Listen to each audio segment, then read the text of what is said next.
بسم اللہ الرحمن الرحیم نحمدہ ونصلی ونسلم علی خاتم الانبیاء والمرسلین وعلی آلہ وصحبہ واہل بیتہ اجمعین اما بعد قل یا اہل الکتاب تعالوا الی کلمۃ سواء بیننا وبینکم صدق اللہ العظیم وصدق رسولہ النبی الکریم الامین ونحن علی ذلک لمن الشاہدین والشاکرین والحمد للہ رب العالمین ان اللہ وملائکتہ یصلون علی النبی یا ایہا الذین آمنوا صلوا علیہ وسلموا تسلیما صلی اللہ علی النبی الامی وآلہ صلی اللہ علیہ وسلم صلاۃ و سلاما علیک یا رسول اللہ وعلی آلک واصحابک واہل بیتک یا حبیب رب العالمین۔ حمد باری تعالیٰ اور دربار رسالت مآب علیہ افضل الصلوات و اکمل التسلیمات میں ہدیہ درود و اسلام عرض کرنے کے بعد گرامی قدر سامعین کرام بحمد اللہ تعالی آج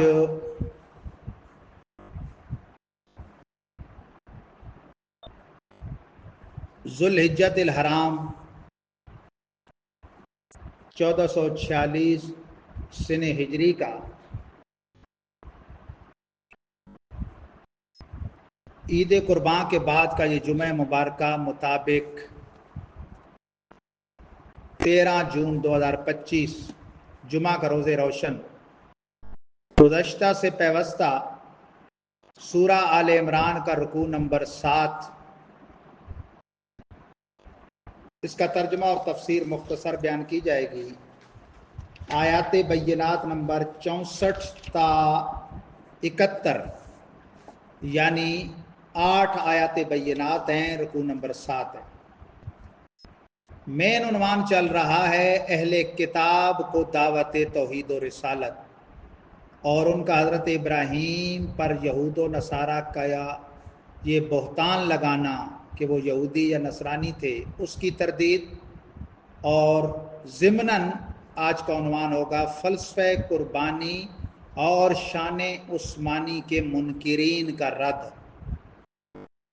یہ بھی ایک طبقہ پیدا ہو گیا لبرل لوگوں میں جن کو قربانی کے جانوروں پہ بڑا ترس آتا ہے اور فلسطین کے نہتے کٹتے بچوں اور خواتین پہ ترس نہیں آتا۔ فرمانے باری تعالیٰ کل اے حبیب کہہ دو یا اہل الکتاب، اے کتابیو یہود و نصارہ، انجیل والو، تورات والو، تعالوا الی کلمۃ سواء بیننا وبینکم، اور تو تم نے اوٹ پٹانگ ادھر ادھر کی باتیں گھڑ رکھی ہیں کہ حضرت ابراہیم یہودی کہتے تھے یہودی ہیں، نصارہ کہتے تھے عیسائی تھے، حضرت عیسیٰ خدا کے بیٹے، انجیل والوں کے ہاں، تورات والوں کے ہاں حضرت عزیر اور موسیٰ خدا کے بیٹے، اور طرح طرح کی من گھڑت۔ ان کو تو چھوڑو، پہلے اس کلمے کی طرف آؤ، تعالو، آؤ تم سب الی کلمۃ، اس کلمے کی طرف، سواء بیننا وبینکم، جو برابر ہے ہمارے اور تمہارے درمیان۔ یعنی یہ بات تو طے ہے نا کہ اللہ وحدہ لا شریک ہے، اللہ کی توحید اور رسولوں کی رسالت، اس پر تو آؤ نا پہلے۔ اللہ نعبد الا اللہ، وہ کون سا کلمہ ہے؟ یہ کہ نہیں عبادت کرو گے مگر، نہیں عبادت کریں گے ہم مگر اللہ کی۔ تو اس کے لیے تمہیں پھر یہ تسلیم کرنا پڑے گا کہ اے انجیل کے ماننے کا دعویٰ کرنے والو، حضرت عیسیٰ روح اللہ و کلمت اللہ ہیں، وہ ابن اللہ اور اللہ نہیں ہیں۔ اور اے تورات کے ماننے کا دعویٰ کرنے والے یہودیوں، تمہیں ماننا پڑے گا کہ حضرت موسیٰ کلیم اور حضرت عزیر خدا کے سچے بندے اور رسولان برحق تو ہیں، خدا نہیں۔ ولا نشرک بہ شیئا، اور ہم کسی کو اس کے ساتھ شریک نہیں ٹھہرائیں گے، نہ ذات میں، نہ صفات میں، نہ احکام میں، نہ اسماء میں، نہ افعال میں۔ وحدہ لا شریک ہے، یہ ہم مانیں گے۔ اس مشترک بات پر تو آؤ نا۔ ولا یتخذ بعضنا بعضا اربابا من دون اللہ، اور نہیں پکڑے گا ہمارا بعض بعض کو ارباب مد مقابل اللہ کے۔ ارباب رب کی جمع ہے، اللہ کے مد مقابل من گھڑت خدا نہیں بناؤ گی۔ جس طرح مشرکین مکہ نے اپنے ہاتھ کے تراشیدہ بتوں کو خدا کا مد مقابل ٹھہرایا. تو اے یہود و نصارہ تم بھی اپنے خیال سے تراشیدہ پیغمبران خدا کو خدا نہیں بناؤ گے. یعنی ان کا پیغمبران خدا ہونا تراشیدہ نہیں ہے، یہ ان پیغمبران خدا کو اپنے خیال میں خدا جو تراشیدہ کرتے تھے. فَإِن تَوَلَّوْا پس اگر اس بات سے تم پھرو فَقُولُوا اشْهَدُوا بِأَنَّا مُسْلِمُونَ، اس بات سے پھرو کہ ہم خدا کا شریک نہیں ٹھہرائیں گے، ہم شرک نہیں کریں گے، اللہ کے سوا کسی کو نہیں پوجیں گے. تو پھر کہو گواہ ہوتے ہوئے ہو کہ بے شک ہم کیا ہیں، مسلمان ہیں. اپنے بارے میں یہ کہو، یا پھر اگر اس بات سے پھرو یعنی ہماری یہ بات نہ مانو تو پھر ہمارے بارے میں کہو اشہدوا بأننا مسلمون، کہ ہم محمدی جو ہیں وہ مسلمان ہیں. یعنی مسلم کا اطلاق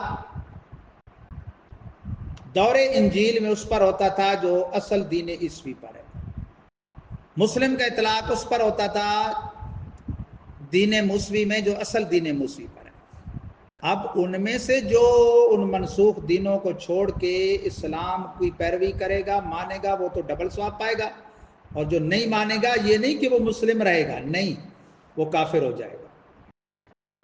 اہل کتاب کوئی مسلمانوں کی قسم نہیں ہے، وہ بھی کافروں کی قسم ہے. ایک وہ جن کا دین پہلے آسمانی تھا اور پھر منسوخ ہو گیا اور انہوں نے ناسخ اسلام کو نہیں مانا، وہ کتابی کافر. اور ایک وہ جن کا دین سرے سے کوئی آسمانی تھا نہیں، آج خود گھڑ لیا، جیسے سکھ ہیں، بدھ مت ہیں، مجوسی ہیں، آگ کے پجاری، سورج کے پجاری، ستاروں کے پجاری، صابی وغیرہ. یا اہل الکتاب، دوسرا ارشاد، اے کتابیو لما تحاجون فی ابراہیم، کیوں کر تم جھگڑا کرتے ہو ابراہیم کے بارے میں. وما انزلت التوراۃ والانجیل الا من بعد، نہیں اتاری گئی تورات و انجیل مگر اس کے بعد. افلا تعقلون، تو کیا تمہیں عقل نہیں.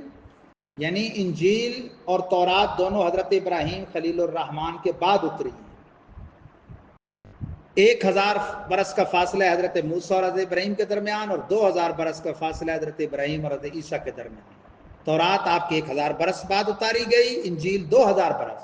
تو جو کتابیں 1000 اور 2000 برس بعد اتاری ہیں، ان کا پیروکار حضرت ابراہیم کو ایڈوانس میں کہنا یہ تمہاری جہالت نہیں. یہودی کہتے تھے کہ وہ تورات کے ماننے والے یہودی تھے، عیسائی کہتے تھے وہ انجیل کے ماننے والے نصرانی تھے، یعنی عیسائی تھے.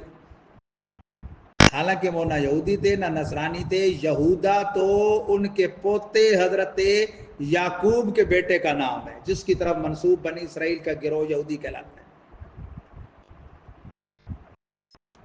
ہاں تم ہاؤلائے حاججتم فیما لکم بہ علم، ہاں یہ تم ہی ہو، یہ وہی ہو کہ جو جھگڑتے ہو اس میں جو تمہارے پاس علم ہے. یعنی تورات و انجیل جو موجود ہے، جو یہ بتاتی ہے، جس میں ذکر ہے کہ حضرت ابراہیم پہلے گزرے ہیں. تورات میں ہے کہ 1000 برس پہلے، اور انجیل میں ہے کہ 2000 برس پہلے. وہ جانتے ہوئے بھی تم جھگڑتے ہو. فَلِمَا تُحَاجُونَ فِي مَا لَيْسَ لَكُمْ بِهِ عِلْمٌ، تو کیوں کر تم جھگڑا کیے جاؤ گے اس میں جو تمہارا علم بھی نہیں ہے. یعنی جانی ہوئی بات میں جب تم جھگڑتے ہو تو نہ جانی میں تم کتنے بلنڈر مارو گے. آج تک مار رہے ہیں یہود و نصارہ. ترجمے گھڑ گھڑ کے مختلف چھوٹے پاکٹ سائز میں انجیل کے نسخے بانٹتے ہیں. اچھا مسلمان قوم بھی بڑی عجیب ہے. کرسچین اسپتال ٹیکسلا میں ایک دفعہ جانا ہوا، آنکھوں کے شعبے کی وہاں بڑی مشہوری ہے، کسی کے ساتھ. تو وہاں وہ کرسمس کے دن تھے، ان کے باہر سے بھی وہ انگریز ڈاکٹر آئے ہوئے تھے. اچھا جگہ جگہ انہوں نے نا فری لٹریچر لگایا ہوا تھا. زید عمر بکر، جس نے نہ اسکول کا زیادہ منہ دیکھا، نہ مدرسے کا، نہ کوئی اس کی علمی تحقیق ہے، بس اردو جانتا ہے، بیٹھ کے جی ٹانگ پہ ٹانگ چڑھا کے وقت گزارے کے لیے کتابیں پڑھی جا رہی ہیں. بھائی کیوں پڑھتے ہو؟ تحقیق کے لیے. بھائی تحقیق کا نام سنا ہے یہ جانتے ہو بھی تحقیق تو ریسرچ، یا انگلش کا شوق چرائے تو کہتے ہیں جی ریسرچ کے لیے. تحقیق محقق اور ریسرچ ریسرچر کرتا ہے. یہ اس کا حق ہے جو دین اسلام پر، اس کے علوم اسلامیہ پر اچھی گرفت ہو، اور وہ اس لیے پڑھے کہ اسے واسطہ پڑھتا ہو اور وہ ان کا جواب دینا چاہے یا ان کو اسلام کی تبلیغ کرنا چاہے. ورنہ اعلیٰ حضرت نے لکھا کہ عالم کے لیے بھی بد مذہب کی کتاب بے وجہ دیکھنا ناجائز و حرام ہے. کیوں؟ قلب کے بدلتے کیا دیر لگتی ہے؟ نفس کا کیا اعتبار ہے؟ کوئی بات دل پہ بیٹھ جائے بد مذہب کی غلط بات اور آدمی اسے قبول کر لے۔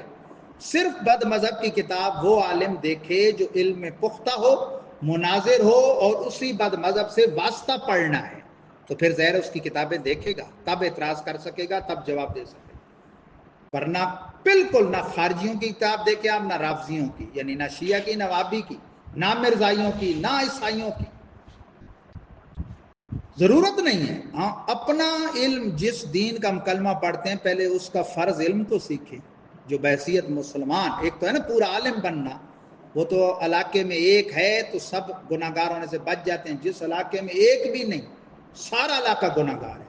میں کہتا ہوں قدم پاؤں دھو دھو کے اگر جو واقعی عالم ہے پورا علاقہ اس کے پانی پیے، اس کے پاؤں کا غسالہ، تو قسم سے اس کا حق نہیں اترتا۔ کیوں؟ اس نے پورے علاقے کو گناہ گار ہونے سے بچایا ہوا ہے۔ اور جتنا ضرورت پڑتا ہے اتنا علم دین سیکھنا ہر مسلم مرد و زن، پیر و جوان پہ فرض عین ہے۔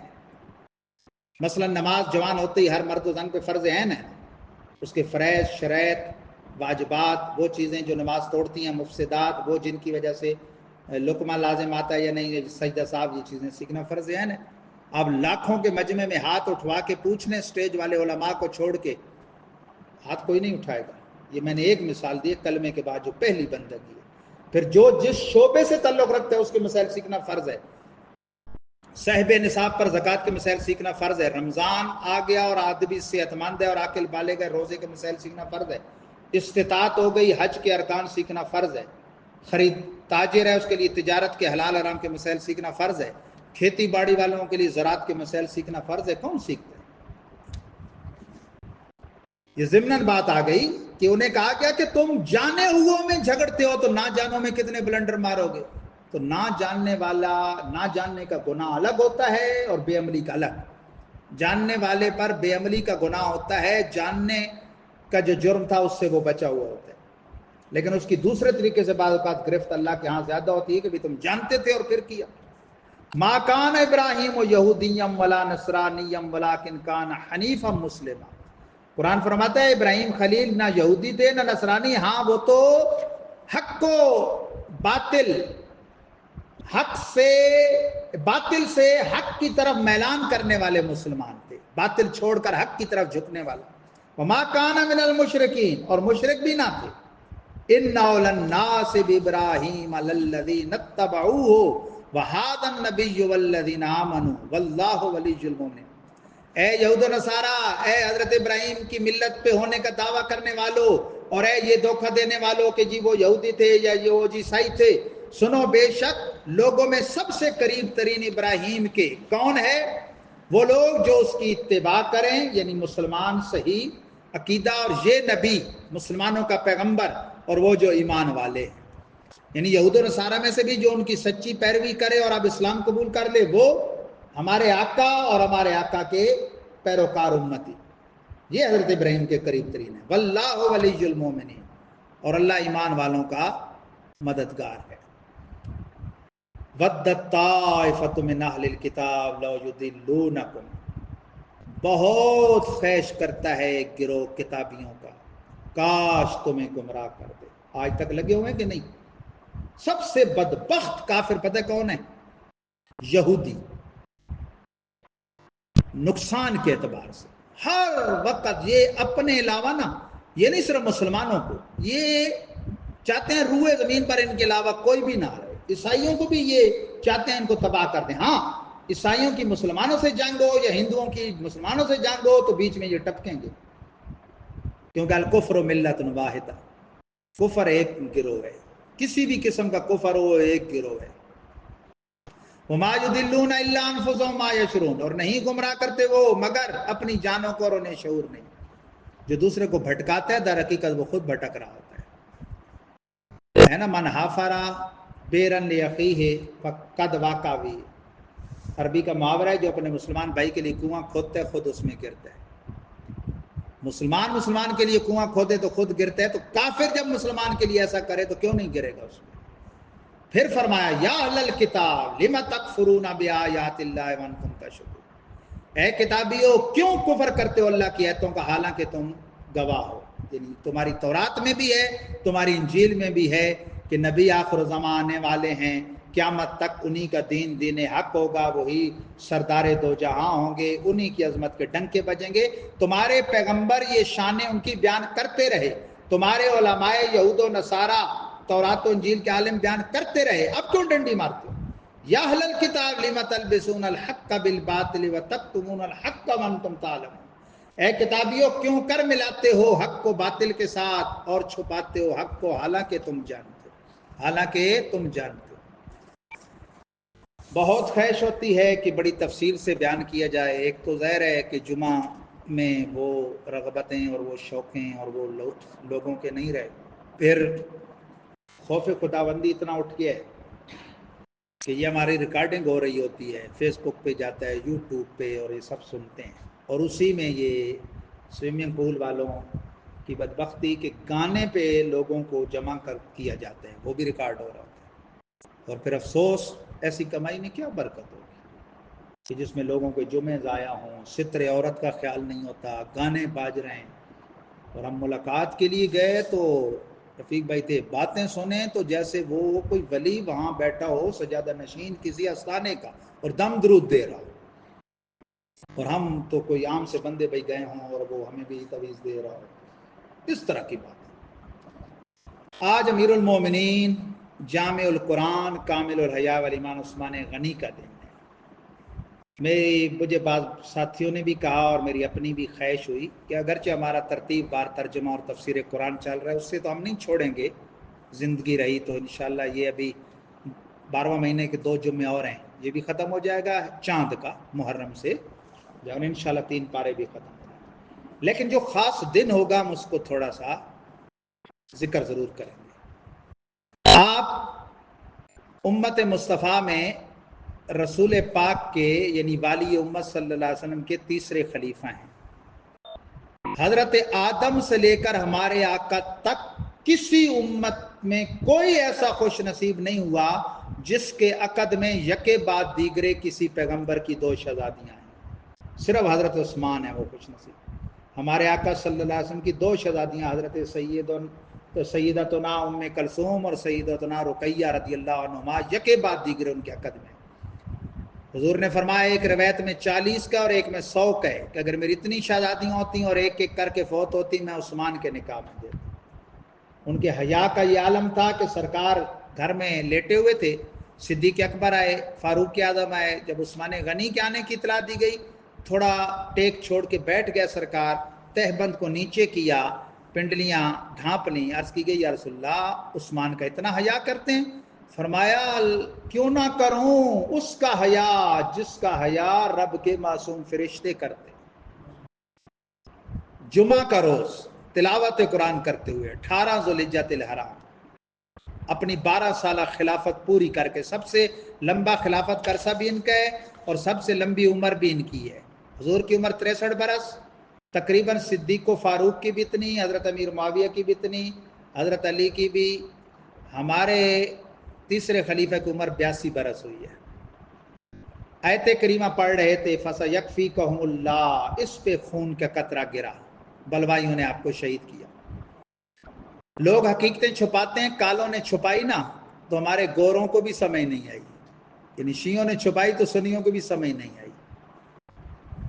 وہ بظاہر کربلا کی مصیبت کو سب سے بڑی مصیبت بیان کرتے ہیں، سچی بات یہ ہے، آپ تھوڑا سا جائزہ لیجئے گا، حضرت امام علی مقام اپنے زمانے میں خلیفۃ المسلمین نہیں تھے، پھر کربلا میں فرات، نہر فرات یا کنواں وہ ظاہری طور پہ آپ کی ملک نہیں تھا، روحانی طور پہ تو سارا جان آپ کا ملک ہے، آپ سردار دو جہاں کے سب لخت جگر ہیں، ظاہری طور پہ 3 دن وہاں پانی بند رہا، یہاں حضرت عثمان امیر المومنین بھی تھے، اور وہ کنواں جو مدینہ منورہ کا خود خرید کے انہوں نے وقف کیا تھا، 40 دن اس کا پانی آپ پر بند رہا ہے۔ خدا کی قسم ممبر رسول پہ بیٹھ کے قرآن پہ ہاتھ رکھ کے کہہ رہا ہوں کہ شہادت عثمانی شہادت حسینی سے زیادہ ظلم والی ہے۔ ہم امام علی مقام کی عظمتوں کے منکر نہیں اور سنی ہو بھی نہیں سکتا، ہمارے انگ انگ میں، ہمارے کیا کہتے ہیں نس نس میں حضور کی آل کی بھی محبت ہے، حضور کے اصحاب کی بھی، لیکن جو سچی بات ہے شہادت عثمانی سے کوئی بے دردی والی شہادت نہیں ہے۔ 40 دن اس کنویں کا پانی بند جو خود خرید کے آپ نے وقف کیا، یہود مدینہ کو بھی کہا کہ تم بھی لیتے رہو پانی، انہی سے خریدا تھا۔ میرے عثمان کے نام سے آج بھی دنیا بھر بھر کے وہاں کا فیض لاتی ہے۔ میں لمبی باتیں نہیں کرتا، ایک بات کر کے بات ختم کرتا ہوں، ٹائم بھی پورا ہو گیا۔ یہ میرے ہاتھ میں جامع ترمذی ہے، جس کے بارے میں علماء محدثین فرماتے ہیں من کان فی بیتہ ھذا الکتاب کأن النبی صلی اللہ علیہ وسلم یتکلم فی بیتہ، لوگوں جس گھر میں استاد امام ترمذی کا مجموعہ حدیث موجود ہو، گویا پیغمبر خدا اس گھر میں خود کلام فرماتے ہیں۔ یہ عارضۃ الحافظی بشرح صحیح ترمذی، جلد نمبر ہے میرے پاس یہ 13، دارالکتب العلمیہ بیروت کی چھپی ہوئی، صفحہ نمبر 134، حدیث نمبر ہے 3709۔ بس صرف یہ سن لیں اور آپ اندازہ کریں کہ ان کا مرتبہ کیا ہے۔ دو جہاں کے سردار صلی اللہ علیہ وسلم کی خدمت میں ایک جنازہ لایا گیا، پوری سند کے ساتھ انہوں نے یہ حدیث بیان کی۔ قال حدثنا الفضل بن ابي طالب البغدادي وغير واحد قالوا حدثنا عثمان بن زفر قال حدثنا محمد بن زياد عن محمد بن عجلان عن ابي زبير عن جابر۔ حضرت فضل بن ابی طالب بغدادی امام ترمذی کے استاد اور دیگر اساتذہ نے حدیث بیان کی، وہ کہتے ہیں ہم سے عثمان بن زفر نے بیان کی، ان سے محمد بن زیاد نے، ان سے محمد بن عجلان نے، ان سے ابو زبیر نے، ان سے حضرت جابر صحابی رسول، وہ جو مشہور ہیں جن کے 2 شہزادوں کو سرکار نے دست مبارک پھیر کے اللہ کے اذن سے زندہ فرما دیا تھا۔ وہ کہتے ہیں قال اوتی رسول اللہ صلی اللہ علیہ وسلم بجنازۃ رجل یصلی علیہ فلم یصلی علیہ، دربار رسالت میں ایک جنازہ لایا گیا کہ حضور جنازہ پڑھائیں، سرکار نے نہیں پڑھایا۔ میرا سوال ہے کیا یہودی کو لایا گیا ہوگا؟ کیا عیسائی کو لایا ہوگا؟ اس کو تو لانا ہی کسی نے نہیں تھا حضور کے پاس۔ کس کو لایا گیا ہوگا؟ جو پڑھتا کلمہ ہوگا۔ لوگ کہتے ہیں نا آج کل نہیں جو کلمہ پڑھے تو نہیں، عقیدوں کی ٹو میں نہیں جانا چاہیے، یہ مولویوں کے جھگڑے ہیں۔ حضور کے زمانے کی حضور کی بات ہو رہی ہے، سادے سے جٹ سے بھی پوچھے نا کہ کیا حضور کے پاس یہودی کو اٹھا کے لایا گیا ہوگا جنازے کے لیے یا عیسائی کو؟ کس کو لایا گیا ہوگا؟ ظاہر جو مسلمان شمار ہوتا ہوگا۔ جنازہ نہیں پڑھایا، وجہ فقیل یا رسول اللہ ما رأینا کا ترکت الصلاۃ علی احد قبل، حضور ہم نے تو کبھی نہیں دیکھا کہ آپ کو عرض کی گئی اور آپ نے مسلمان پہ جنازہ نہ پڑھایا ہو، کیونکہ حضور کا خود حکم ہے کہ میرا تم پہ جنازہ پڑھانا تمہارے لیے رحمت ہے۔ یہاں تک کہ وہ جھاڑو لگانے والی مائی کی قبر پہ بھی جا کے سرکار نے پڑھا تھا۔ آپ کو اس ٹائم نہیں بتایا گا، رات کے اندھیرے میں اسے دفن کر دیا گا، تو وہاں بھی جا کے اتنی راحت۔ یا رسول اللہ یہ لایا گیا اور آپ نے نہیں پڑھا؟ لرز جائیے جن کی دوستیاں ایسے لوگوں سے جو اہل بیت کے نام پہ پکھنڈ کرتے ہیں، اور اب دن آ رہے ہیں اور مجلسیں لگاتے ہیں اور منہ بھر بھر کے حضور کے صحابہ کو، بالخصوص صدیق اکبر، فاروق اعظم اور عثمان غنی کو کتے جیسی زبانیں منہ بھر بھر کے نکال کے بکتے ہیں، جن کی ان سے کسی طریقے کے بھی کوئی تعلق دوستی ہے، حضور کا فرمان سن لے، کسی مولوی کا فتویٰ نہیں، پیر کا نہیں، مفتی کا نہیں، قاضی کا نہیں، 2 جہاں کا سردار کا فتویٰ سنیں صلی اللہ علیہ وسلم۔ جامع ترمذی جس کا آسمان کے چھت کے نیچے کتاب اللہ اور بخاری مسلم کے بعد سب سے اونچا درجہ ہے۔ یا رسول اللہ ہم جنازہ لائے ہیں اور اس سے پہلے آپ نے کبھی جنازہ ترک نہیں کیا، آپ نے جنازہ نہیں پڑھا۔ قال انہ کان یبغض عثمان فابغضہ اللہ، فرمایا اس کا جنازہ اس لیے نہیں پڑھا، اس کے دل میں میرے عثمان کا بغض ہے اور اللہ بھی اس سے بغض رکھتا ہے۔ پتہ چلا 2 جہاں کے سردار، دل دریا سمندر ڈونگے، اس کے اندر کی بھی جانتے ہیں اور یہ بھی جانتے ہیں کہ عثمان کے بغض بھی موجود ہے، اور یہ بھی جانتے ہیں کہ اللہ بھی پھر اسے دشمن سمجھتا ہے، اور اپنے عمل سے یہ بھی بتا دیا کہ یہ میرا بھی دشمن ہے، میں جنازہ نہیں پڑھتا ہے، مسلمانوں تمہارا بھی دشمن ہونا چاہیے۔ تو یہ تو حضرت عثمان کے بغضی کے ساتھ حضور کا عمل ہے۔ تو جو 2 رتبے میں ان سے بڑی شخصیات ہیں، حضرت صدیق اور فاروق، جن کو آگے کرنے کے لیے کالے زور لگاتے ہیں نا، وہ جب دور خلافت میں برسر منبر کوفہ بیٹھے تھے حضرت مولا علی، تو فرمایا میں کچھ لوگوں کے بارے میں سنتا ہوں کہ مجھے میرے بزرگوں سے بڑا کہتا ہے، اب میں نے سنا تو اسے مفتری کی حد لگاؤں گا۔ اسلام میں مفتری کہتے ہیں بہتان تراش کو، اور اس کی کم از کم سزا ہے 80 کوڑے۔ میں اکثر یہ حدیث بیان کر کے کہتا ہوتا ہوں کہ جس کو ایک ضرب حیدری لگی نا، وہ تو جائے گا نا 7ویں زمین کے نیچے۔ تو 79 ادھار رہ جائیں گے، وہ چھتر لگیں گے صدیق و فاروق کے سامنے ضرب حیدری میدان معاشر میں۔ اللہ تعالی ہمیں پوری صحبتوں سے بچائے۔ امام سیوطی نے شرح و صدور میں لکھا ہے کہ ایک آدمی کے پاس بندے بیٹھے تھے، اسے تلقین کرتے تھے، مرنے کا ٹائم تھا، نزا کا بھی کلمہ پڑھو کلمہ، وہ کلمہ نہیں پڑھتا تھا اور باتیں کرتا تھا۔ اسے پھر پوچھ لیا بھئی اور باتیں کرتے ہو، کلمہ کہتا نہیں پڑھتے؟ اس نے کہا 2 بندے تمہیں نظر نہیں آ رہے، وہ فرشتے تھے، یہ 2 بندے بیٹھے ہیں، یہ جب میں کلمہ پڑھنے لگتا ہوں میری زبان کھینچتے، کہتے ہیں نہیں پڑھنے دیں گے۔ کیوں؟